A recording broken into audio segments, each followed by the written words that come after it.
엄마의 인형동화. 소가 된 게으름뱅이. 무더운 여름날 한 게으름뱅이 사내가 마루에 누워 있었어요. 어찌나 게으른지 하는 일이라곤 하루 종일 밥 먹고 낮잠 자고 빈둥거리는 게 전부였지요. 하루는 보다 못한 아내가 말했어요. 여보, 언제까지 그렇게 놀기만 할 거예요? 어서 일어나 밖에 나가 일 좀 하세요. 부인의 성화에 못 이긴 사내는 마지못해 일어나 동네 어귀를 어슬렁어슬렁 거렸어요. 그러던 중에 나무 그늘 아래 쉬고 있는 소 한 마리를 발견했어요. 넌 좋겠다. 나무 그늘 아래서 쉬기나 하고. 어휴, 나도 소나 됐으면 좋겠네. 그때였어요. 사내의 옆으로 수염이 길게 난 할아버지 한 분이 다가와서는 소가 되고 싶나? 그럼 이 탈을 한번 써보시게. 라며 소 머리탈을 내밀었어요. 에이, 영감님, 이 탈 하나 쓴다고 어디 소가 될 수 있겠습니까? 되는지 안 되는지는 써보면 알겠지. 어디 한번 써보기나 하시게. 할아버지의 말에 허허 너털웃음을 지은 게으름뱅이는 탈을 받아들었어요. 그리고 그 탈을 얼굴에 쓴 순간 머리에서 뿔이 솟고 누런 털이 삐죽삐죽, 엉덩이에서는 꼬리가 나오고 허리가 굽혀지며 네 발로 걷게 되었어요. 아니, 이게 무슨 일이야? 하고 말을 하려는데 사내의 입에서는 음메 소리만 나오는 게 아니겠어요? 정말로 게으름뱅이는 누런 소가 되어버린 것이었어요. 그 모습을 본 할아버지는 허허허, 그렇게 게으름 부리더니만 그 못된 버릇을 싹 고쳐주마 라고 말하며 소가 된 게으름뱅이를 끌고 장으로 갔어요. 장에 간 할아버지는 한 농부에게 소를 팔며 말했어요. 이 소는 물을 먹으면 죽으니 절대로 물을 먹여서는 안 되네. 싼값에 소를 산 농부는 신이 나서 집으로 돌아왔어요. 농부의 집으로 온 게으름뱅이는 새벽부터 저녁까지 일을 해야 했어요. 너무나 힘이 들어서 저는 소가 아니에요 라고 말하면 음메 너무 힘들어요 라고 말하면 음메 게으름뱅이가 계속 울어댈수록 농부는 엉덩이를 철썩철썩 때리며 더욱더 일을 많이 시켰죠. 그러던 어느 날이었어요. 힘들게 밭을 매던 게으름뱅이의 머릿속에 갑자기 할아버지가 했던 말이 떠올랐어요. 이 소는 물을 먹으면 죽는다네. 그래, 이렇게 힘들게 사느니 차라리 죽는 게 낫겠어. 게으름뱅이는 밭에 있는 물을 뽑아먹기 시작했어요. 그러자 소 머리털이 스르르 벗겨지며 사람으로 돌아오는 게 아니겠어요? 게으름뱅이는 너무 기뻐 펄짝펄짝 뛰었어요. 다시 사람이 된 게으름뱅이는 집으로 달려갔어요. 여보, 내가 돌아왔어요. 아니 여보, 그동안 어디 있었던 거예요? 부인에게 그동안의 일을 설명한 게으름뱅이는 그 이후로 다시는 게으름 피우지 않고 열심히 일을 하며 부지런히 살았답니다.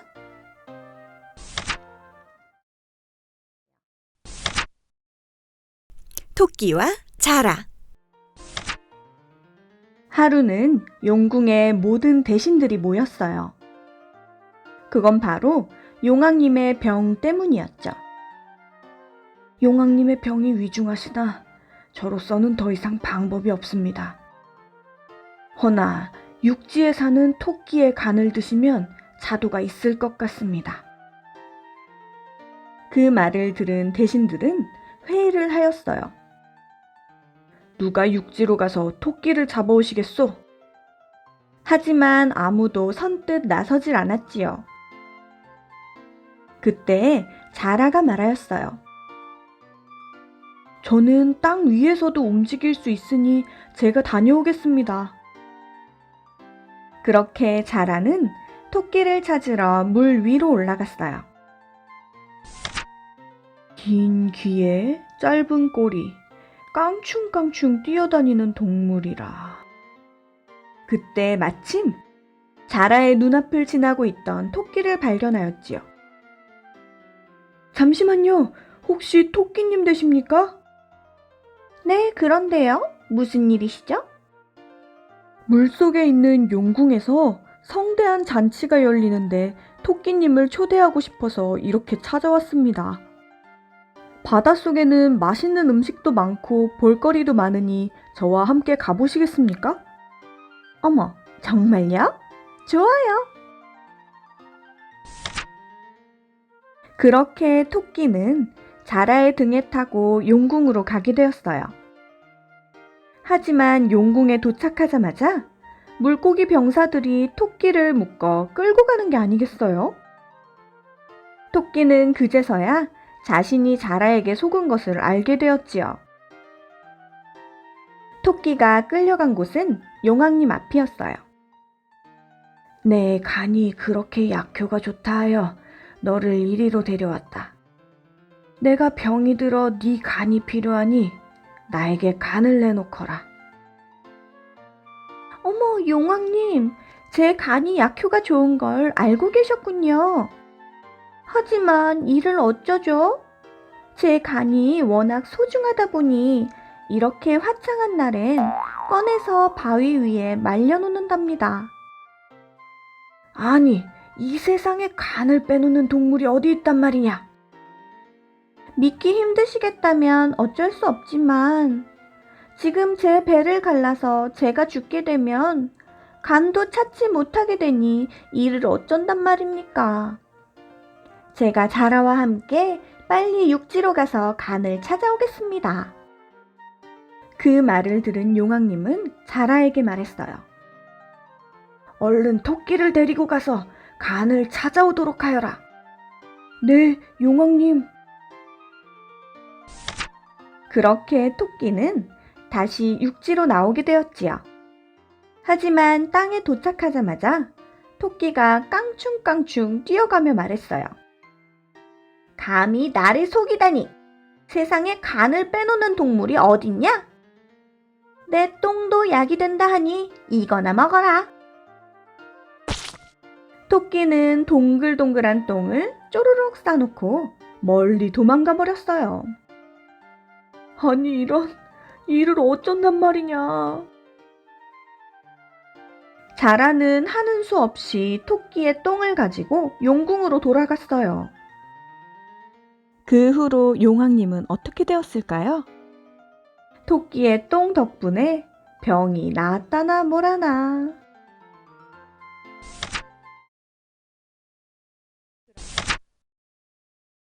인어공주. 깊은 바닷속 인어나라에는 인어공주들이 살고 있었어요. 그중 막내 인어공주는 목소리가 아주 아름다웠어요. 막내 인어공주는 항상 바다 위 세상을 궁금해하였지요. 하지만 15살이 되기 전에는 바다 위로 올라갈 수 없었어요. 드디어 막내 인어공주의 15번째 생일날이었어요. 기대에 가득 찬 막내 인어공주는 바다 위로 헤엄쳐 올라갔어요. 바다 위에는 근사하고 멋진 배 한 척이 떠 있었어요. 그 배 안에서는 왕자님의 생일 파티가 열리고 있었지요. 막내 인어공주는 뱃전에 서 있는 왕자님을 보고 한눈에 반해버렸어요. 왕자님, 저도 왕자님과 춤을 추고 싶어요. 인어공주가 한참을 왕자님만 바라보고 있던 그때 갑자기 비바람이 몰아치더니 태풍이 불기 시작하였어요. 거센 파도와 바람에 왕자님이 탄 배는 순식간에 부서지고 말았어요. 배에 타고 있던 왕자님도 바다에 빠지고 말았지요. 인어공주는 왕자님을 구하기 위해 열심히 헤엄쳤어요. 인어공주는 왕자님을 구해 해변가로 데려왔어요. 왕자님, 눈을 떠보세요. 막내 인어공주는 왕자님이 눈을 뜰 때까지 곁을 지켰어요. 아침이 되자 누군가가 왕자님 쪽으로 걸어오는 소리가 들렸어요.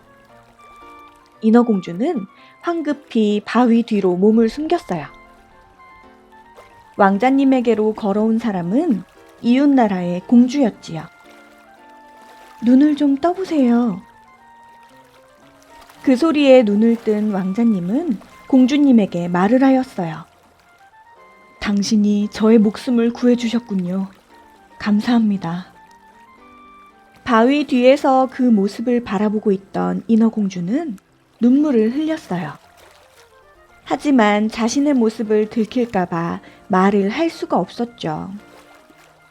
왕자님을 구한 건 저예요. 왕자님을 다시 만나고 싶었던 인어공주는 바다마녀에게로 갔어요. 인어공주가 여긴 무슨 일로 왔지? 저 사람이 되고 싶어요. 그래? 내가 너를 사람으로 만들어준다면 너는 목소리를 내게 줄 수 있겠니? 네, 알겠습니다. 자, 이제 너는 사람이 될 것이다. 하지만 왕자와 결혼하지 못하면 물거품이 되고 말 거야. 마녀가 준 물약을 마신 인어공주는 너무나 아파 정신을 잃고 말았어요. 인어공주는 누군가가 자신을 깨우는 소리에 눈을 떴어요. 인어공주의 눈앞에는 그토록 보고 싶었던 왕자님이 있었죠. 산책을 나온 왕자가 쓰러져 있는 인어공주를 발견한 것이었어요. 인어공주는 너무나 반가운 마음에 왕자님께 인사를 하고 싶었지만 목소리가 나오질 않았죠. 왕자님은 말을 하지 못하는 인어공주를 성으로 데리고 갔어요. 인어공주는 한동안 성 안에서 행복한 시간을 보냈죠. 하지만 며칠 뒤 왕자님이 자신을 구해준 이웃나라 공주와 결혼한다는 소식을 듣게 되었어요. 왕자님을 구한 건 저예요. 하지만 인어공주는 말을 하지 못하고 눈물만 흘렸어요. 슬픔에 잠겨 해변가에서 울고 있던 막내 인어공주에게 언니들이 찾아왔어요. 언니들은 인어공주에게 칼을 건네주며 말했어요. 막내야, 왕자가 결혼하기 전에 이 칼로 왕자를 찌르렴. 그럼 너는 다시 인어가 될 수 있어. 드디어 내일이면 왕자님의 결혼식이 열리는 날이었어요. 성에서는 성대한 축하 파티가 열렸지만 인어공주는 눈물만 흘리고 있었죠.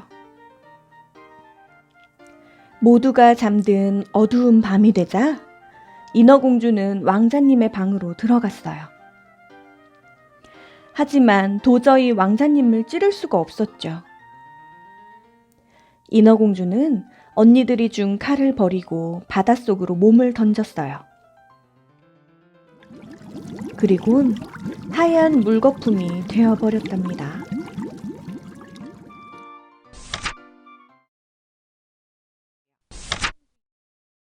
요술 맷돌. 한 마을에 욕심 많은 부자 영감과 마음 착하지만 가난한 농부 청년이 살고 있었어요. 하루는 허름한 옷을 입은 할아버지 한 분이 부자 영감 집에 가서 문을 두드렸어요. 지나가는 노인이요. 배가 너무 고파서 그러니 밥 한 공기만 주시면 안 될까요? 그 말을 들은 욕심쟁이 영감이 뛰쳐나와서는 문을 열고 소리쳤어요. 이 집에 영감 줄 밥은 없으니 다른 데 가서 알아보시오. 그러더니 대문을 쾅 닫고 들어가 버렸지요. 할아버지는 하는 수 없이 다른 집으로 발걸음을 돌렸어요. 하지만 얼마 가지 못하고 그만 길에 쓰러지고 말았죠. 그 모습을 우연히 본 농부 청년은 할아버지를 업고 집으로 달려갔어요. 곳간에 얼마 남지 않은 쌀을 탈탈 털어 죽을 끓여 할아버지께 드리고 밤새 극진히 간호를 하였지요. 다음 날 기운을 차린 노인은 청년에게 고마움을 전하였어요. 내가 가진 것이라곤 이 맷돌뿐이요. 내 고마운 마음을 이것으로 다 갚을 순 없겠지만 이거라도 받아주시오. 그 말을 남긴 채 할아버지는 휑하니 사라져버렸어요. 청년은 맷돌을 빤히 바라보다가 빈 맷돌을 빙글빙글 돌리며 말했어요. 맷돌이라 감사하긴 하지만 나한텐 별 필요가 없는 물건이군. 쌀도 없는데 맷돌만 있으면 뭐하겠어. 이 맷돌에서 쌀이나 나왔으면 좋겠네. 그때였어요. 맷돌에서 하얀 흰 쌀이 우수수수 흘러나오는 게 아니겠어요? 아니 이게 웬일이야? 이거 요술 맷돌이었잖아? 그 후로 청년이 맷돌을 돌리면서 돈 나와라 하면 돈이 줄줄줄, 비단 나와라 하면 비단이 줄줄줄 흘러나왔어요. 그 맷돌 덕분에 청년은 부자가 되었고 그 소식은 욕심쟁이 영감님 귀에도 들어가게 되었죠. 영감님은 축하해주는 척 청년의 집으로 들어가 몰래 맷돌을 들고 나왔어요. 이 맷돌만 있으면 난 어디서든 부자로 살 수 있겠지. 날 아무도 모르는 곳으로 가야겠어. 영감님은 먼 곳으로 가기 위해 배를 타고 바다로 나갔어요. 흐흐흐, 이 맷돌로 뭘 좀 만들어낼까? 옳지, 소금이 좋겠어. 영감님은 돈보다도 귀하고 쌀보다도 비싼 소금을 만들어내기 시작했어요. 맷돌을 돌릴 때마다 맷돌에서 소금이 줄줄줄 흘러나왔지요. 난 이제 부자야! 신이 난 영감님은 계속해서 맷돌을 돌려댔어요. 조그만 배 위에는 소금이 점점 쌓이게 되었죠. 잠시 후 소금으로 배가 가득 차게 되자 소금의 무게를 이기지 못하고 배가 조금씩 가라앉기 시작하였어요. 그것도 모르고 욕심쟁이 영감님은 계속 맷돌을 돌리고 있었죠. 그러다가 배는 완전히 물에 잠기게 되었어요. 으아, 사람 살려! 그렇게 영감님과 맷돌은 배와 함께 바다 밑으로 가라앉게 되었죠. 맷돌은 아직도 바닷속 어딘가에서 계속 소금을 만들어내고 있대요. 그게 바로 바닷물이 짠 이유라나 뭐라나.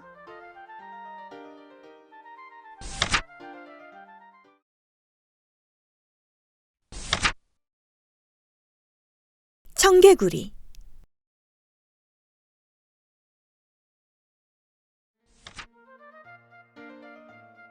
옛날 엄마의 말이라면 무엇이든 반대로 행동하는 청개구리가 있었어요.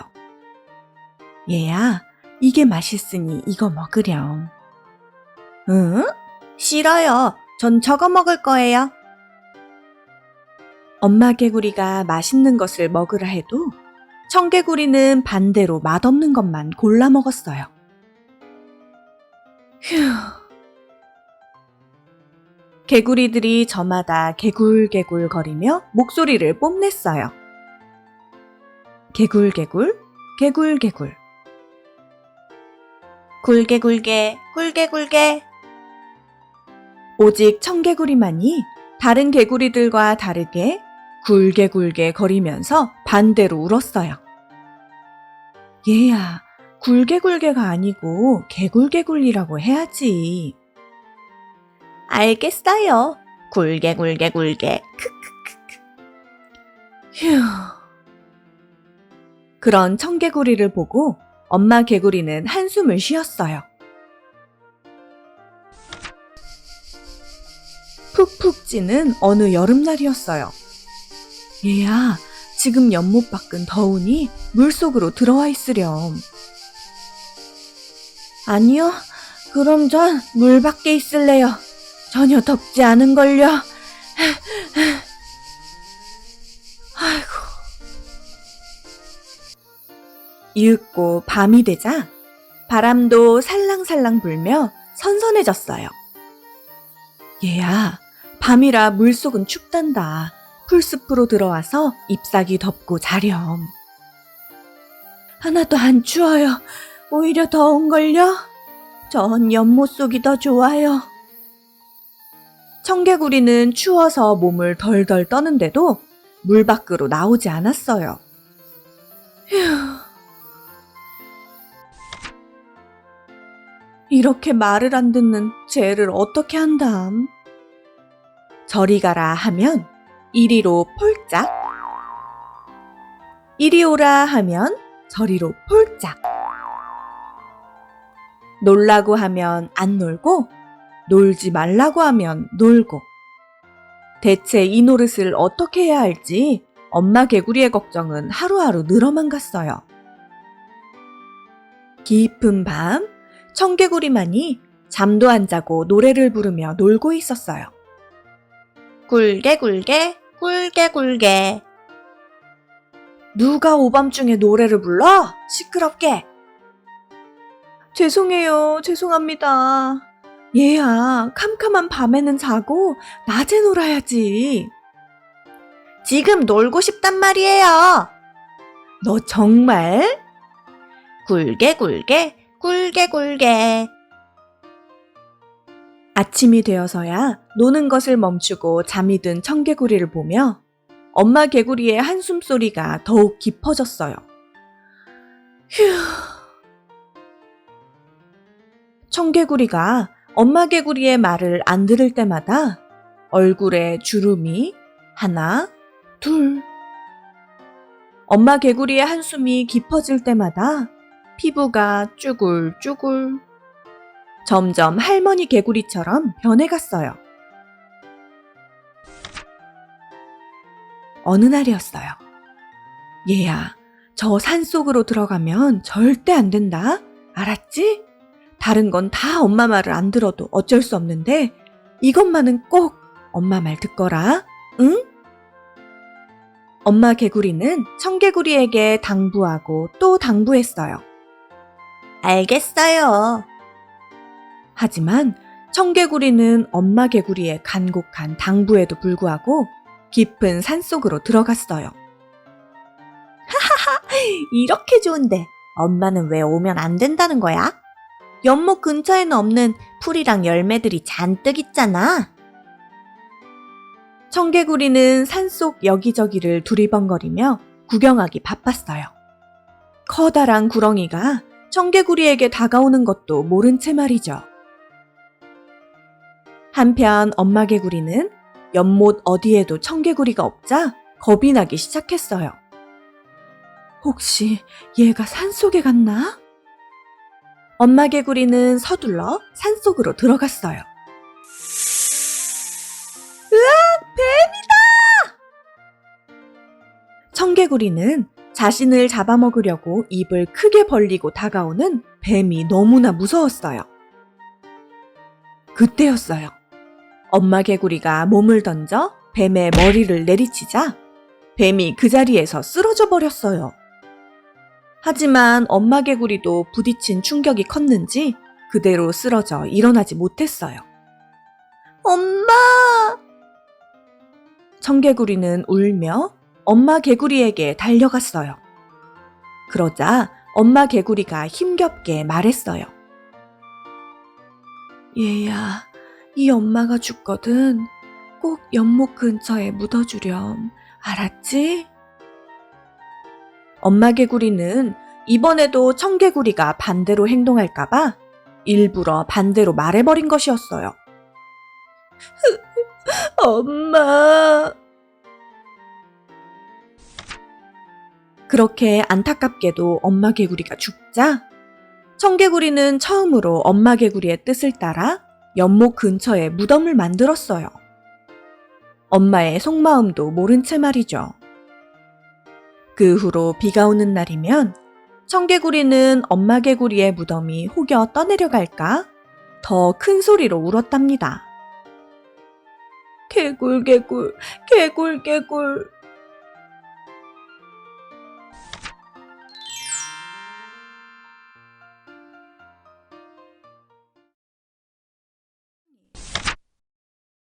효녀 심청.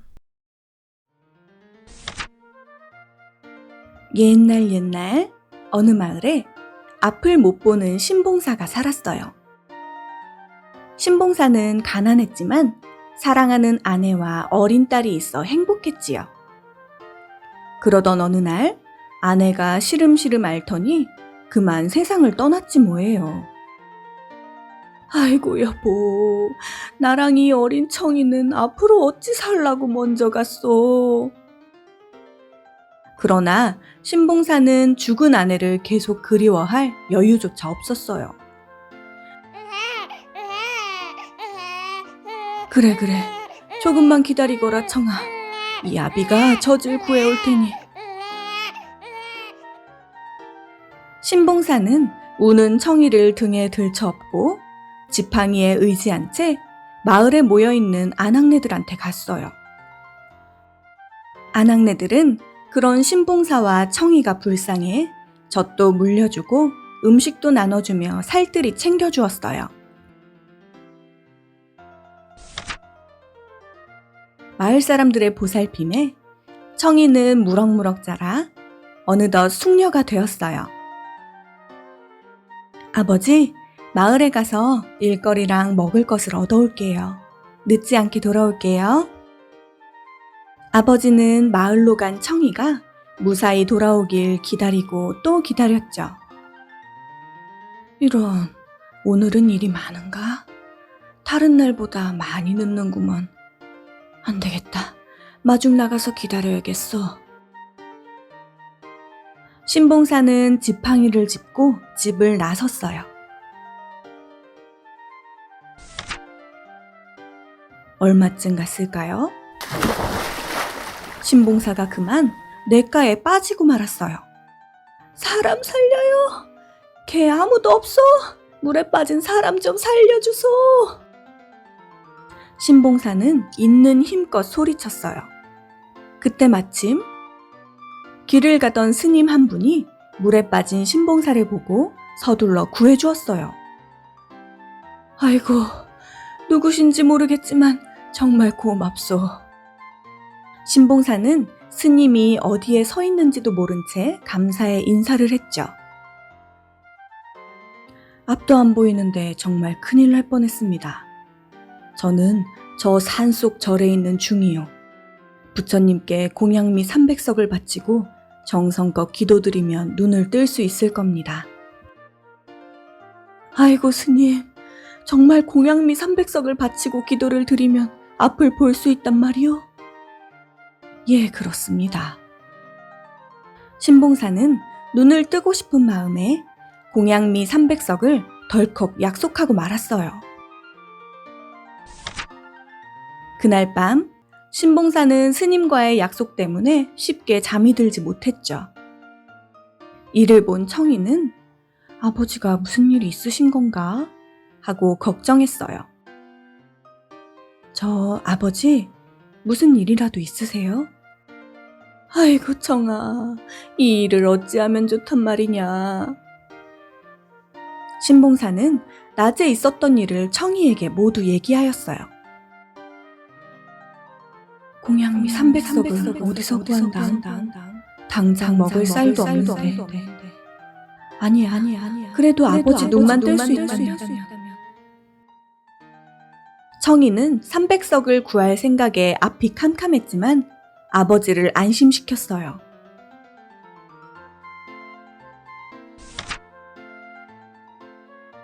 다음 날 청이는 마을로 가 도움을 청하러 이리저리 돌아다녔어요.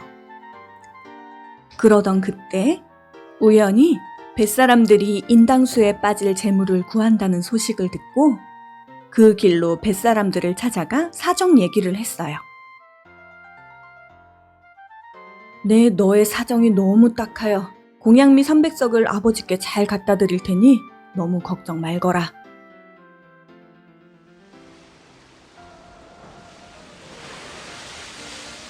그렇게 하여 청이는 아버지의 눈을 뜨게 하기 위해 성남 파도의 제물이 되었어요.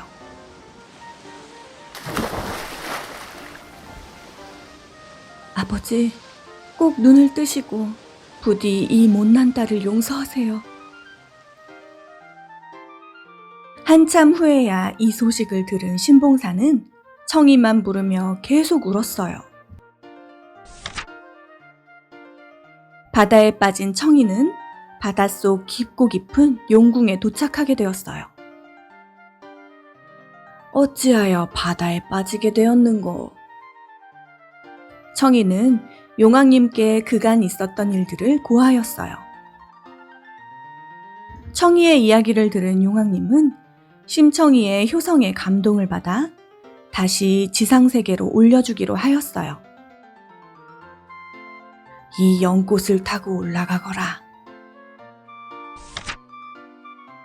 청이를 태운 커다란 연꽃은 둥실둥실 떠올라 어느덧 큰 연못가에 도착했어요. 그곳은 바로 임금님이 사는 궁궐 안에 있는 연못가였답니다. 때마침 임금님이 연꽃 안에 있는 청이를 보고 첫눈에 반하여 결혼까지 하게 되었답니다. 왕비가 된 청이는 임금님과 함께하는 궁궐 생활이 너무나도 행복했지만 마음 한편에는 늘 아버지에 대한 걱정과 그리움이 가득했죠. 슬퍼하는 청이를 위해 임금님은 앞을 못 보는 사람들을 모두 궁궐로 초대해 잔치를 연다고 하였죠. 한편 신봉사는 공양미 300석을 구했지만 안타깝게도 눈은 뜨지 못하였어요. 게다가 못된 뺑덕어멈을 만나 더 가난해졌어요. 갈 곳 없이 굶주린 배를 움켜잡고 여기저기 떠돌던 신봉사는 앞 못 보는 사람들을 위한 잔치가 있다는 소식을 들었죠. 그래, 그곳에 가서 배라도 채워야겠다. 앞을 못 보는 사람들이 궁으로 들어왔어요. 청이는 사람들 속에서 아버지를 찾았어요. 저 멀리서 행색이 초라한 신봉사를 단번에 알아본 청이는 울면서 달려왔어요. 아버지, 저예요. 저 청이가 돌아왔어요. 아니, 이 목소리는 정말 네가 맞느냐? 청이의 목소리를 듣고 신봉사의 눈이 기적처럼 번쩍 뜨였어요. 아이고 청아, 이게 무슨 일이냐? 우리 예쁜 청이 얼굴이 보이는구나. 결국 신봉사의 두 눈을 뜨게 한 건 공양미 300석도 아닌 심청이의 지극한 효심 덕분이었답니다.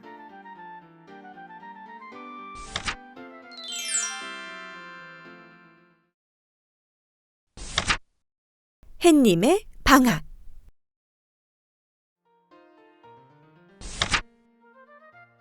누나, 비 와. 유치원 방학 첫날인 오늘 아침부터 비가 주룩주룩 내렸어요. 시무룩해진 하준이는 유리창에 부딪히는 비를 바라보았지요. 아, 화나. 엄마가 오늘 수영장에 놀러 간다고 했는데 비 오잖아.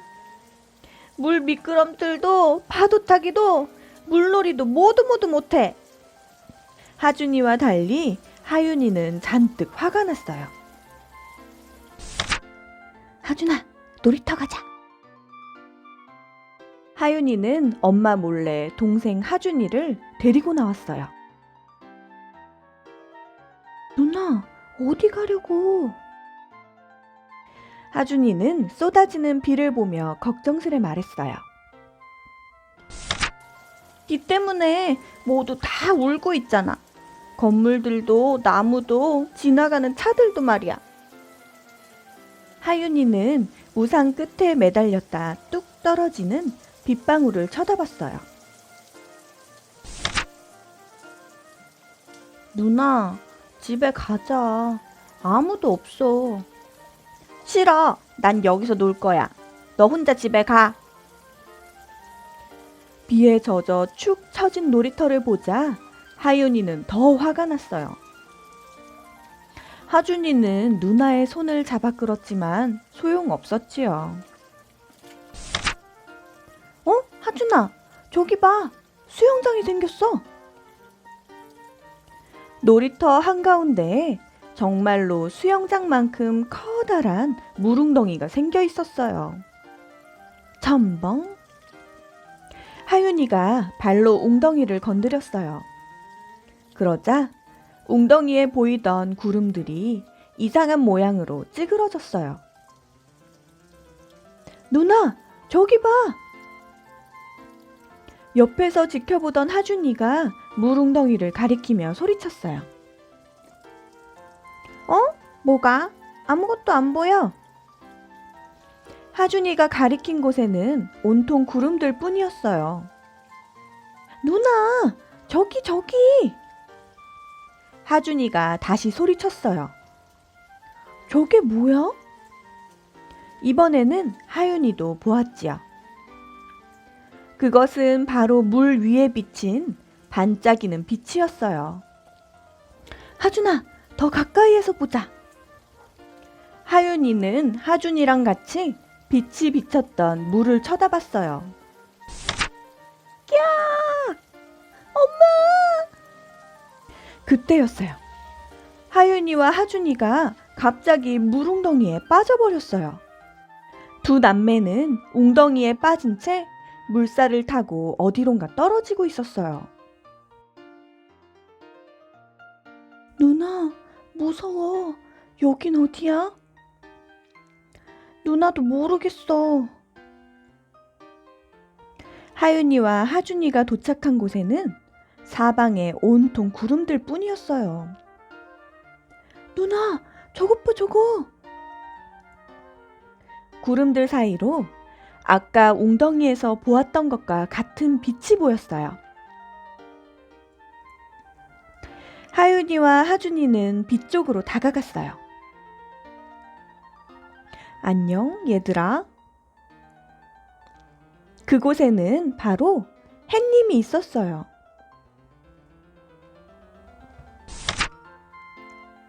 햇님이 구름 속에 숨어 있어서 우린 수영장도 못 갔어요.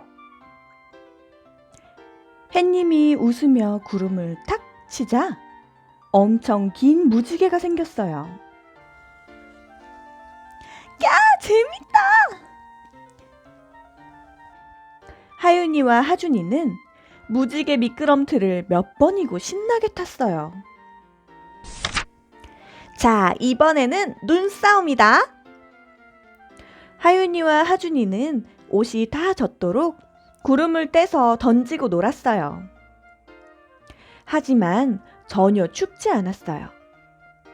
왜냐하면 햇님이 하윤이와 하준이 곁에 있었거든요. 재밌게 놀았니? 네, 최고로 재밌게 놀았어요. 햇님의 물음에 하윤이와 하준이는 동시에 대답했어요. 다행이구나. 오늘처럼 세상에 비가 내리면 난 방학이란다. 그래서 구름 속에서 쉬는 거야. 진짜요? 그래. 이제 엄마가 찾으실 테니 우리는 다음 방학에 또 보자꾸나. 햇님은 따뜻한 손길로 하윤이와 하준이를 쓰다듬었어요. 다음에 또 봐요, 햇님. 하윤이와 하준이는 둘을 기다리고 있는 엄마에게로 갔어요. 있지, 엄마? 오늘 엄청 재밌는 하루였다. 매미와 여우. 어느 무더운 여름날, 여우 한 마리가 어슬렁어슬렁 숲속을 걷고 있었어요. 꼬르르르. 아이고 배고파. 뭐 맛있는 것 없나? 간식거리로 매미 한 마리 먹으면 딱 좋겠군. 그때였지요. 맴. 마침 매미의 노랫소리가 들렸어요. 야호, 오늘은 운이 좋구나. 여우는 매미 소리에 귀를 기울였지요. 그리 멀지 않은걸? 여우가 소리를 따라가자 커다란 참나무 꼭대기에 매미 한 마리가 맴 노래를 부르고 있었어요. 당장이라도 한 입에 잡아먹고 싶었지만 너무 높이 있었지요. 저 매미를 어떻게 내려오게 한담? 여우는 곰곰이 생각하다가 좋은 꾀를 내었어요. 옳거니 그렇게 하면 되겠군. 여우는 매미 반대편에 자리를 잡고 노래가 끝나자 얼른 손뼉을 치며 환호했어요. 우와, 브라보! 매미 씨의 감미로운 노래를 들으니 정말 행복해요. 자신을 칭찬하는 소리에 매미는 으쓱으쓱 신이 났지요. 감사합니다. 더 들려드릴게요. 맴. 너무 좋아요. 매미 씨와 친구가 되어서 날마다 이 노래를 들을 수 있으면 좋겠어요. 이리 내려와서 맛있는 과일도 먹고 노래 부르며 함께 놀지 않을래요? 아래로 내려오라고요? 매미가 거절하려 하자 여우는 눈을 초롱초롱하게 뜨고 두 손을 꼭 모아 부탁했어요. 네, 제발요. 매미는 잠시 생각하다가 대답했지요. 좋아요. 금방 내려갈게요. 우와, 감사합니다. 여우는 속으로 생각했어요. 역시 난 똑똑해. 통통한 매미 맛이 기대되는걸. 드디어 포르르 참나무에서 무엇인가 내려왔어요. 여우는 잽싸게 달려들어서 한 입에 넣었지요. 잘 먹겠습니다. 우와, 이게 뭐야? 그런데 그건 매미가 아니라 매미와 똑 닮은 나뭇잎이었어요. 매미는 참나무 위에서 여우를 내려다보며 소리쳤지요. 고약한 여우. 너의 거짓말에 속아서 내려갈 줄 알았다면 잘못 생각한 거야.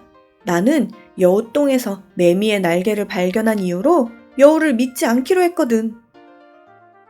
꾀가 들킨 여우는 얼굴이 빨개져서 후다닥 도망갔답니다. 아주 멀리 말이지요.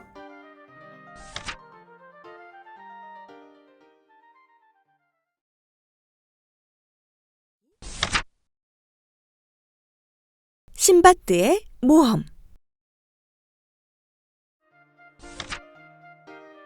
세계를 항해한 뱃사람, 신바드의 신비로운 항해 일지.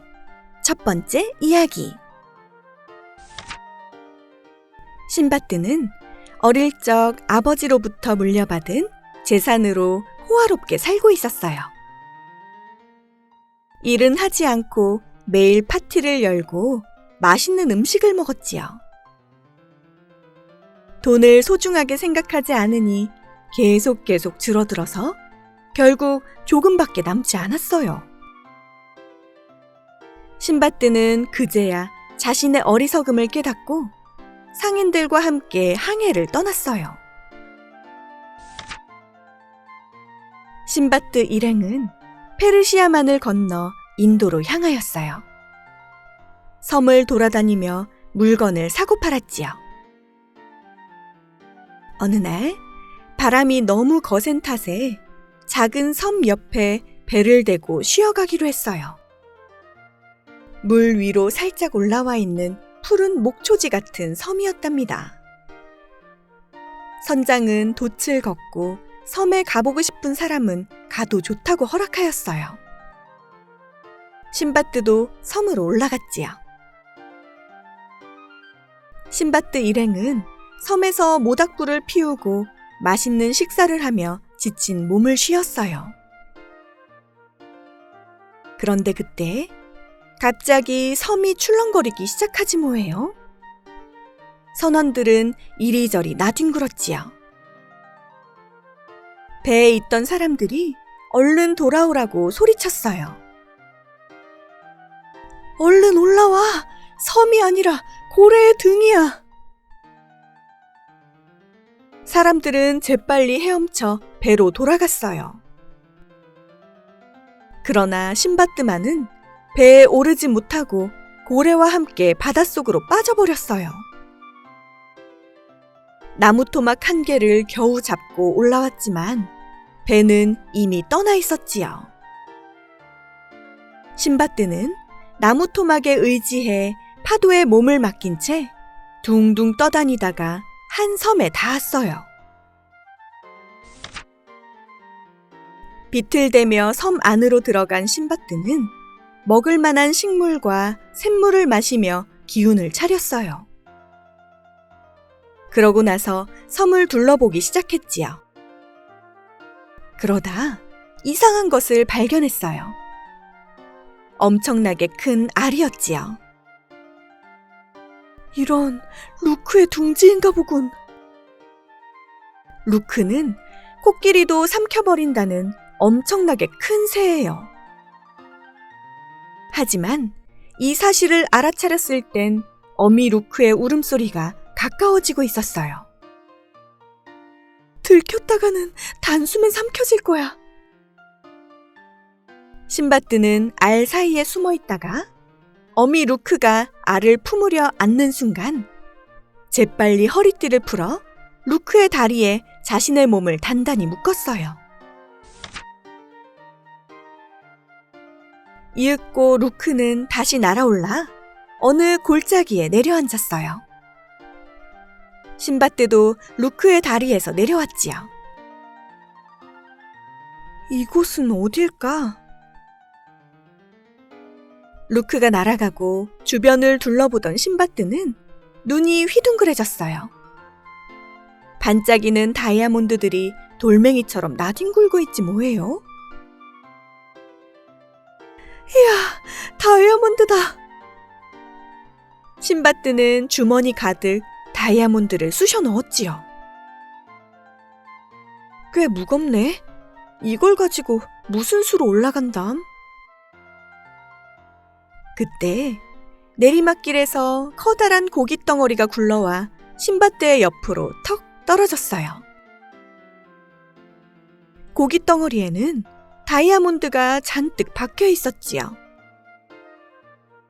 가까이 살펴보려는 순간 독수리가 날아와 고깃덩어리를 가져갔어요. 독수리가 골짜기 너머로 올라가 고기를 먹고 떠나면 지켜보던 사람들이 발라낸 다이아몬드들을 가져갔어요. 오호라. 다시 한번 고깃덩어리가 굴러오자 신바뜨는 누워서 고깃 덩어리를 배 위에 올려놓고 단단히 묶었어요. 독수리는 고깃 덩어리와 신바뜨를 움켜쥐고 날아올랐지요.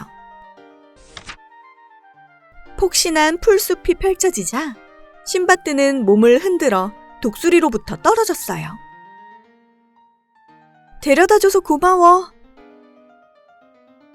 이후 다이아몬드를 팔아 부자가 된 신바뜨는 무사히 고향으로 돌아올 수 있었답니다.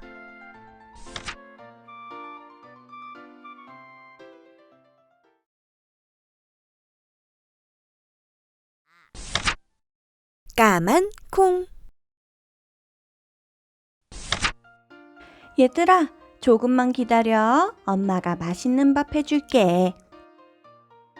주아와 친구들은 놀이터에서 즐겁게 노는 중이에요. 풀 주워다가 나물 반찬하고 모래로 맛있는 밥을 만들자.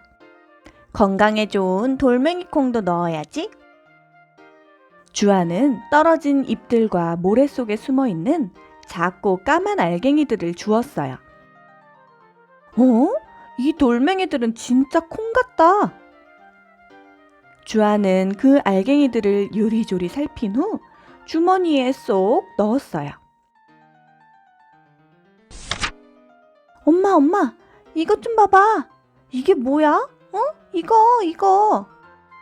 집에 돌아온 주아는 엄마를 급하게 불렀어요. 엄마는 하던 일을 멈추고 주아 손에 쥐어 있는 작고 까만 알갱이를 보았어요. 글쎄, 씨앗처럼 보이는데 무슨 씨앗인지 모르겠는걸? 씨앗이라고? 무슨 씨앗이야? 무슨 씨앗? 주아는 들떠서 엄마를 재촉했어요. 그러니까 엄마도 모른다고. 그러면 주아야, 이게 무슨 씨앗인지 한번 심어볼까? 좋아, 엄마. 서둘러 마당에 나온 주아는 삽을 들고 땅을 파기 시작했어요. 땅을 파고 씨앗을 쏙, 흙이불도 덮어주고 잘 자라고 토닥토닥. 주아야, 씨앗들에게 물도 줘야지. 엄마가 물뿌리개를 가져와 주아에게 주었어요. 많이 먹고 빨리빨리 자라나라. 며칠 뒤 새싹들이 흙 이불을 뚫고 땅 위로 올라왔어요. 야, 새싹이 나왔다. 새싹이 나왔어. 엄마, 이제 무슨 씨앗인지 알겠어? 여기에 무엇이 필까? 글쎄, 혹시 잭과 콩나무처럼 하늘에 있는 보물들을 가져다 줄 수도 있고. 진짜? 그럼 이 새싹들 하늘까지 자라는 거야? 주아와 엄마는 예쁘게 솟아난 새싹들을 바라보았어요. 엄마의 말을 들은 주아는 행복한 상상에 빠졌어요. 공주 같은 드레스랑 내가 좋아하는 장난감들이 주렁주렁 피었으면 좋겠다. 아니야. 엄마가 이 썩는다고 조금씩만 주는 달콤한 간식들이 더 좋겠어. 이제 새싹들이 제법 자라 울타리를 감고 올라가네요. 우와, 진짜 많이 자랐다. 정말 엄마 말대로 잭과 콩나무처럼 되는 거 아니야? 주아는 하루도 쉬지 않고 새싹들을 돌봐주었어요. 얘들아, 물 많이 마시고 빨리빨리 하늘까지 닿아라. 주아는 며칠 전 TV에서 나왔던 장면을 생각했어요. 맞아, 식물에게 음악을 들려주면 더 쑥쑥 자란다고 했었어. 그럼 난 유치원에서 배운 리코더를 들려주면 되겠다. 정말 주아의 정성 덕분인지 새싹은 하루가 다르게 쑥쑥 자라났어요. 햇님이 인사하는 어느 날 아침, 주아의 새싹에서 하나 둘 꽃이 피기 시작했어요. 비록 예쁜 드레스도 달콤한 간식들도 아니었지만 분명 주아는 피어난 꽃들을 보고 기뻐하겠죠? 우와, 엄마! 나팔꽃이 피었어!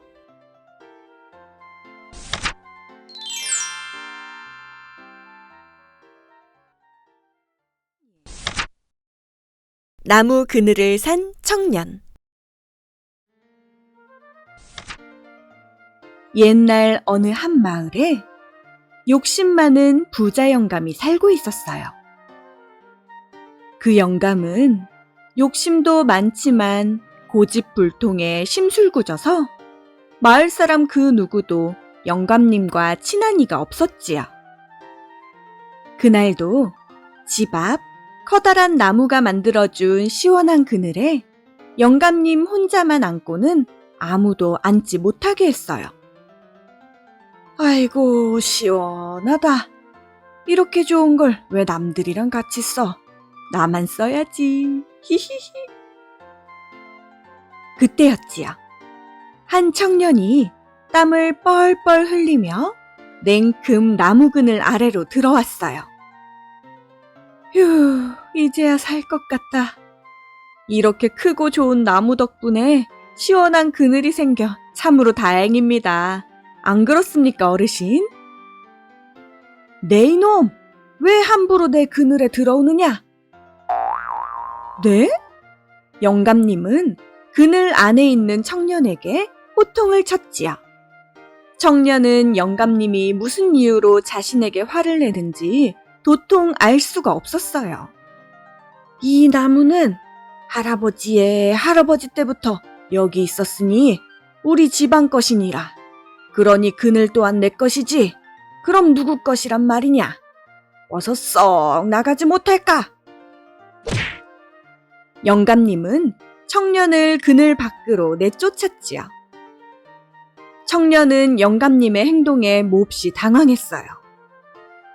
나무 그늘에 주인이 있다는 말은 처음 듣습니다, 영감님. 그럼 지금 내가 거짓말을 하고 있다는 기냐? 오얀 놈.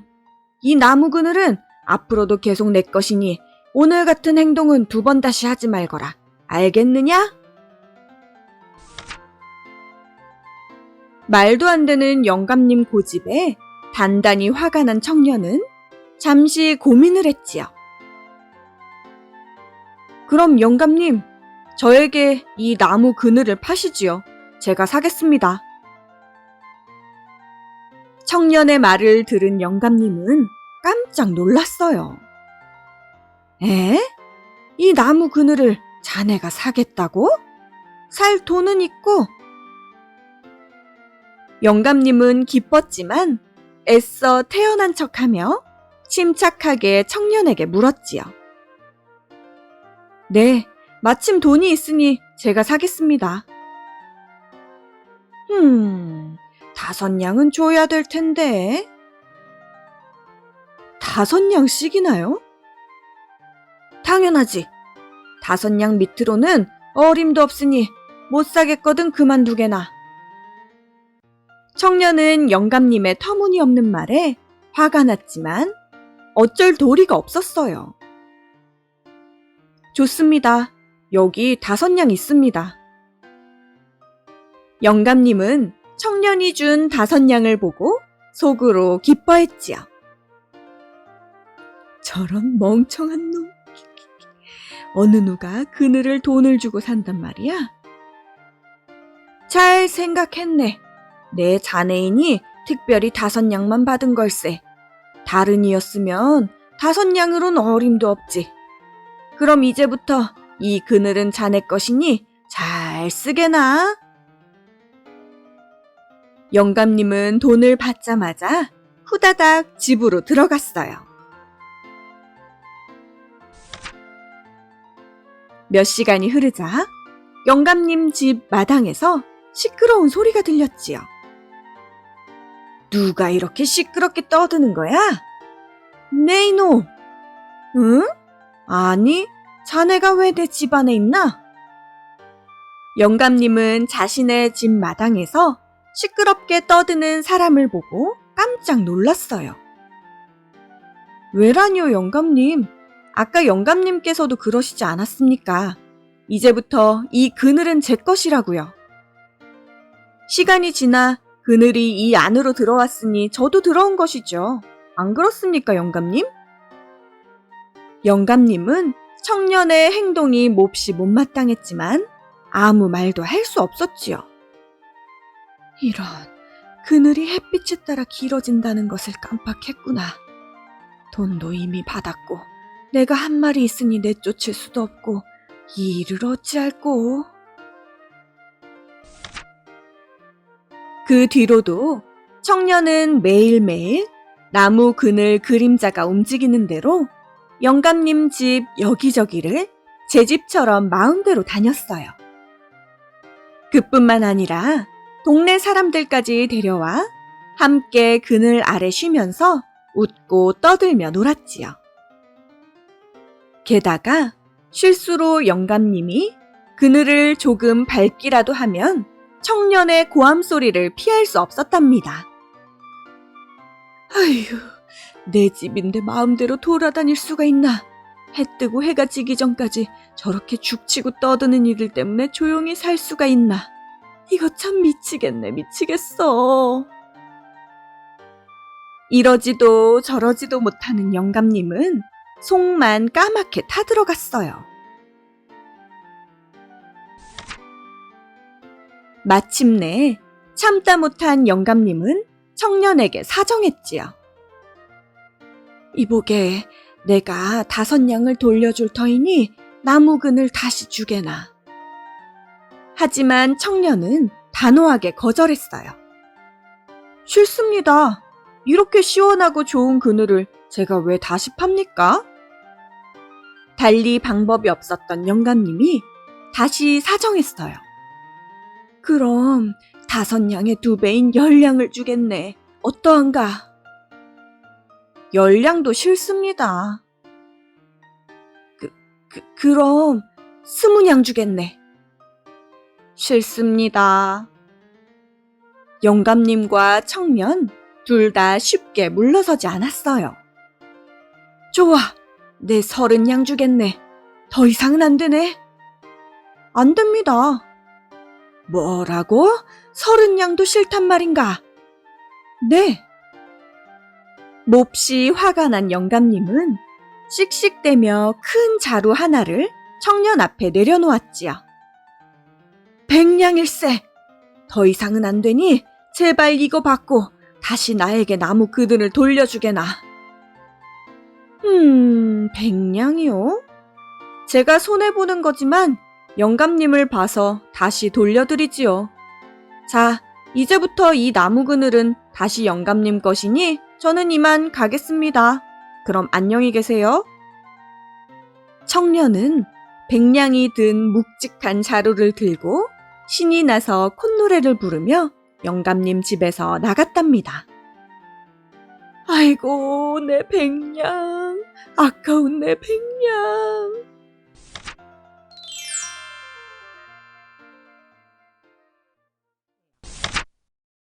왕자와 거지. 아주 큰 왕국에서 한 아이가 태어났어요. 아이의 이름은 에드워드 왕자였지요. 에드워드 왕자는 모두의 사랑을 받으며 행복하게 자라났어요.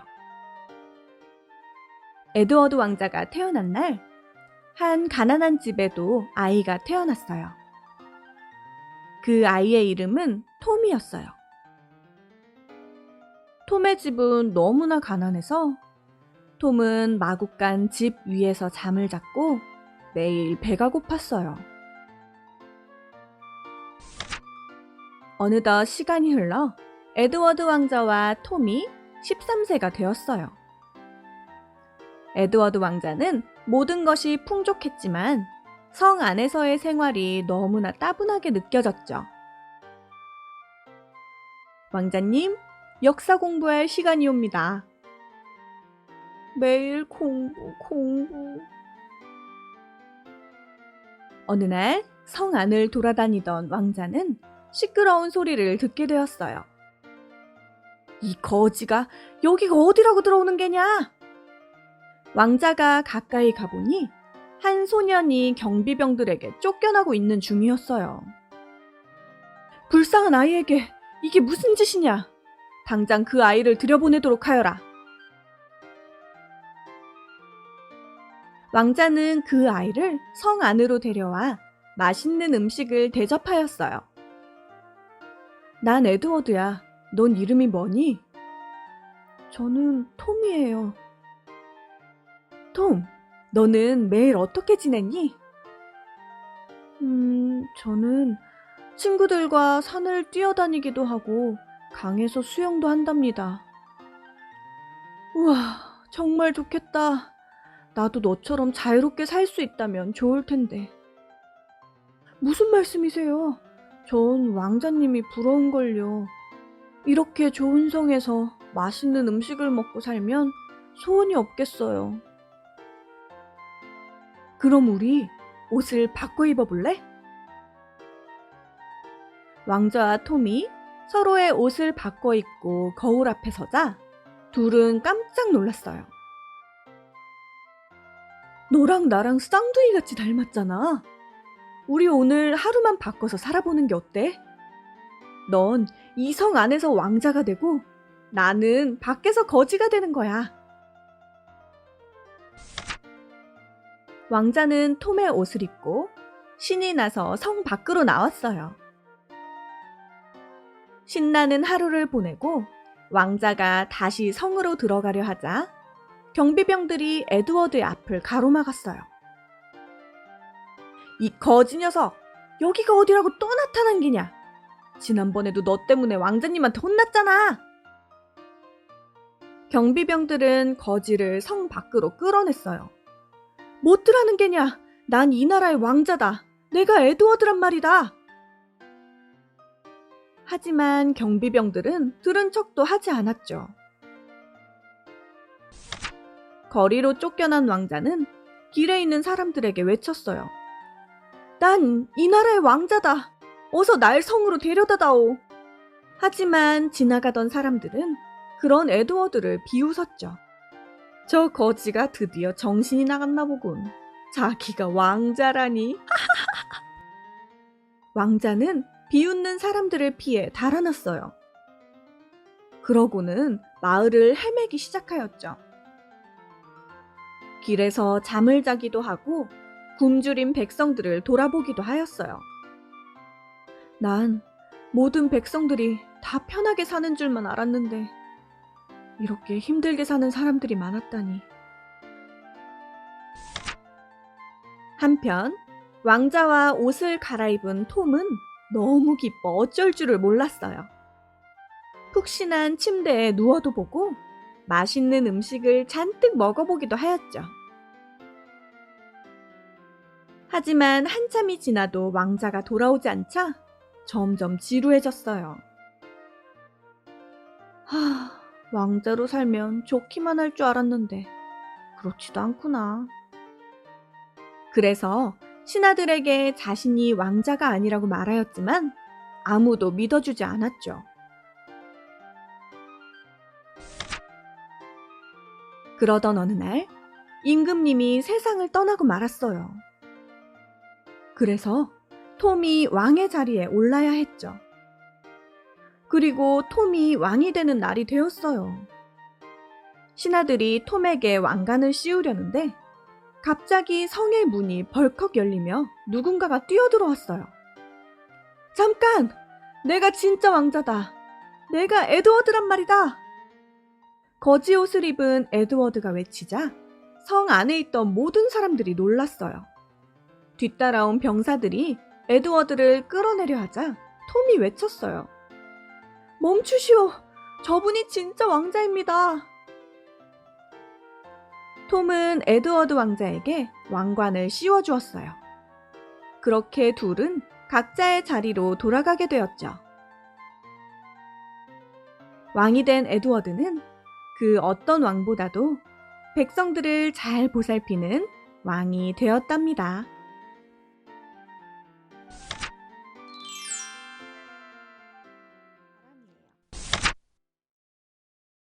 해와 바람. 화창한 봄날, 바람이 해에게 찾아왔어요. 그러고는 자신의 힘을 자랑하기 시작했죠. 이봐, 이 세상에서 제일 힘이 센 건 바로 나야. 입김 한 번이면 뭐든지 날려버릴 수 있다고. 바람아, 힘만 세다고 뭐든지 좋은 건 아니란다. 해가 웃으며 대답했어요. 채, 괜히 부러우니까 그러지? 누가 더 힘이 센지 내기해볼래? 바람이 으스대며 얘기하던 그때 들판을 걷던 나그네가 보였어요. 저 사람의 외투를 빨리 벗기는 사람이 이기는 거야. 어때? 그래, 좋아. 바람은 말이 끝나자마자 입김을 불어댔어요. 휘잉. 아니, 갑자기 웬 바람이람? 나그네는 옷이 날아갈까봐 외투를 꼭 잡았어요. 그 모습을 본 바람은 더욱더 세게 입김을 불어댔죠. 아이고, 추워라. 바람이 입김을 세게 불수록 나그네는 옷을 더욱더 단단히 잡았지요.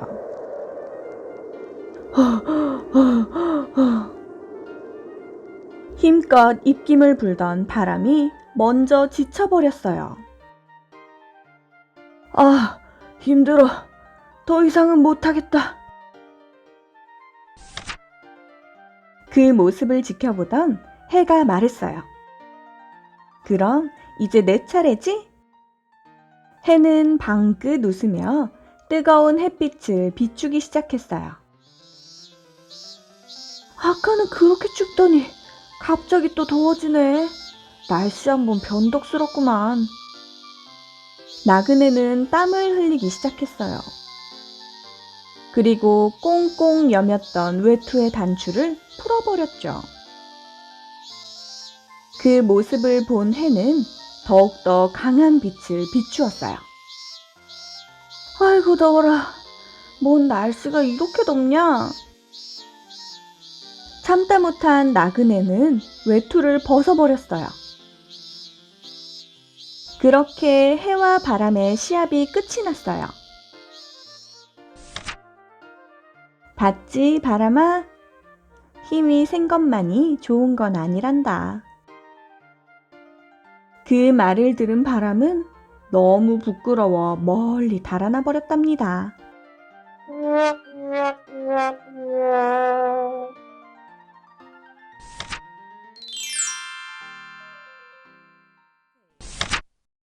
빨간 부채, 파란 부채. 옛날 어느 마을에 가난한 노부부가 살았어요. 할머니와 할아버지는 매일매일 일을 하지 않으면 끼니를 굶을 정도로 가난했죠. 어느 더운 여름날, 할아버지는 산속에서 열심히 일을 하고 있었어요. 아이고, 덥다 더워. 조금만 쉬었다 일해야겠다. 할아버지가 나무 그늘 아래에서 잠시 쉬고 있을 때였어요. 풀숲 사이에 떨어져 있는 빨간 부채와 파란 부채를 발견했어요. 웬 부채가 여기 떨어져 있노? 마침 더운데 잘 됐다. 할아버지가 빨간 부채를 펼쳐 붙이기 시작하자 코가 쑥쑥 커져 방망이만큼 길어졌어요. 아이고, 이 코가 왜 이러는 거야? 할아버지는 너무 깜짝 놀란 나머지 반대 손에 있던 파란 부채를 붙이기 시작했어요. 그러자 길어졌던 코가 쏙쏙 줄어들었어요. 이거 그냥 부채가 아니라 신통방통한 요술 부채로구먼. 할아버지는 요술 부채를 들고 서둘러 집으로 갔어요. 때마침 마당에서 일하고 있는 할머니를 본 할아버지는 할머니를 놀래주고 싶었어요. 여기 숨어서 요렇게 빨간 부채를 붙이면 응? 아이고, 이 코가 왜 이랴? 내 코. 할머니는 갑자기 쑥쑥 길어지는 코를 보고 깜짝 놀랐어요. 그럼 이쯤에서 다시 할머니 얼굴에 파란 부채를 붙이자 거짓말처럼 길어졌던 코가 쏙쏙 줄어들었어요. 이게 대체 무슨 일이요? 도깨비들의 장난인가? 아이고 무시라. 갑자기 잔꾀가 생각난 할아버지는 기뻐했어요.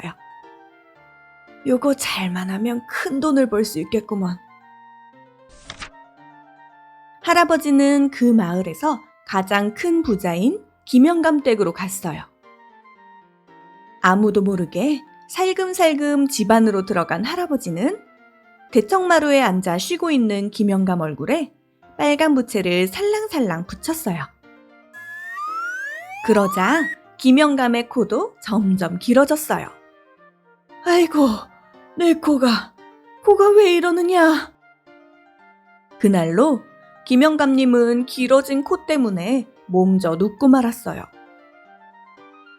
그 일이 있은 후 김영감은 자신의 코를 고쳐주는 사람에게는 재산의 반을 준다고 발표하였어요. 전국에서 유명하다는 의원들이며 무당, 심지어 스님도 기도를 드렸지만 김영감의 코는 조금도 줄어들지 않았어요. 점점 김영감이 시름시름 알아갈 때쯤이었어요.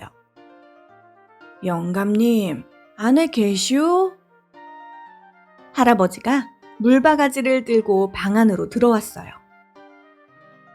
네, 지금은 아무도 만나기 싫으니 나중에 다시 오시오. 김영감은 길어진 코가 부끄러워 이불을 눈 밑까지 끌어덮고 있었어요. 제 얘기를 들으면 생각이 달라지실 텐데요. 그래도 원치 않으시면 돌아가겠습니다.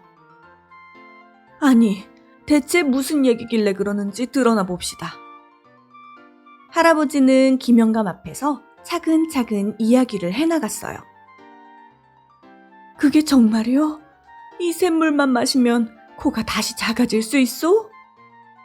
김영감은 할아버지의 말에 놀랐어요. 참말이요. 제가 이웃 마을에 사는 최 판사 어른 코도 이 샘물로 고쳤다니깐요. 할아버지는 김영감에게 물바가지를 주고는 단숨에 다 마시라고 했어요. 바로 그때 할아버지가 옷소매에 몰래 숨겨온 파란 부채를 꺼내 붙여 김영감의 코를 원래대로 돌려놓았어요. 아이고, 내 코가 다시 돌아왔어. 그리하여 할아버지는 김영감의 재산 반을 받아 부자가 되었어요. 시간이 흘러 더 이상 일을 하지 않아도 되는 할아버지는 따분해지기 시작했어요. 이 코가 어디까지 길어질래나? 어디 한번 부채질을 좀 해볼까? 할아버지는 빨간 부채를 꺼내들고 붙이고 또 붙였어요. 호호호호, 저 높이 하늘 위로 올라가는구먼.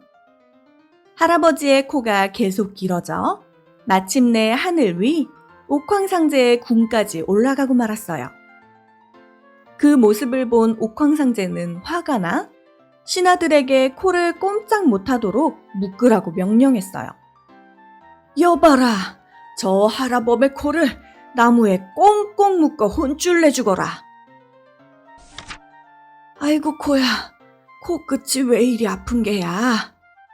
할아버지는 하늘로 솟은 코끝이 아파지자 서둘러 파란 부채를 꺼내 붙였어요. 그런데 그때 하늘에서 내려와야 할 코는 안 내려오고 반대로 할아버지의 몸이 하늘로 둥둥 떠오르기 시작했어요. 아니, 이 부채가 왜 이래? 사람 살려요!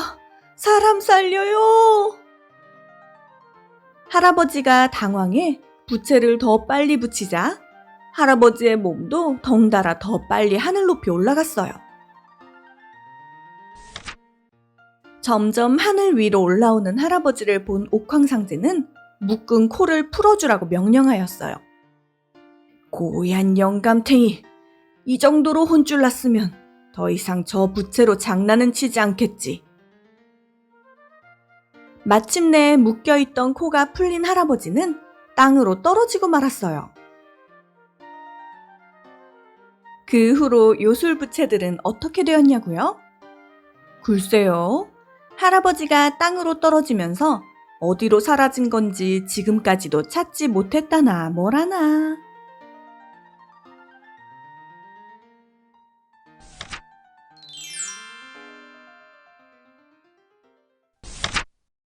견우와 직녀. 옛날 하늘나라에 옥황상제가 있었어요.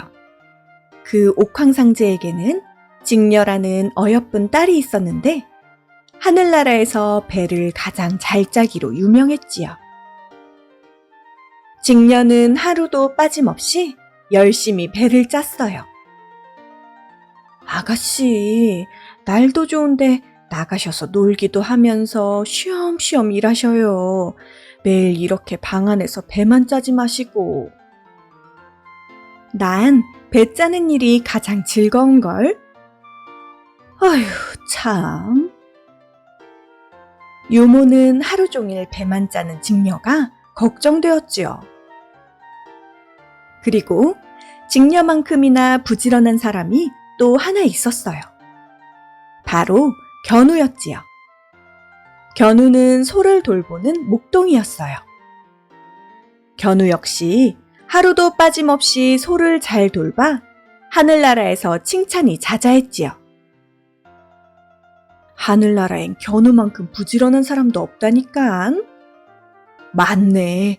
젊은 청년이 꾀부릴 법도 한데 항상 열심히 한단 말이야. 허허허. 그러던 어느 날이었어요. 유모의 성화를 못 이긴 직녀는 잠시 바람을 쐬러 들판에 나왔지요. 때마침 견우도 소들과 함께 들판을 거닐고 있었어요. 저렇게 어여쁜 여인이 있다니.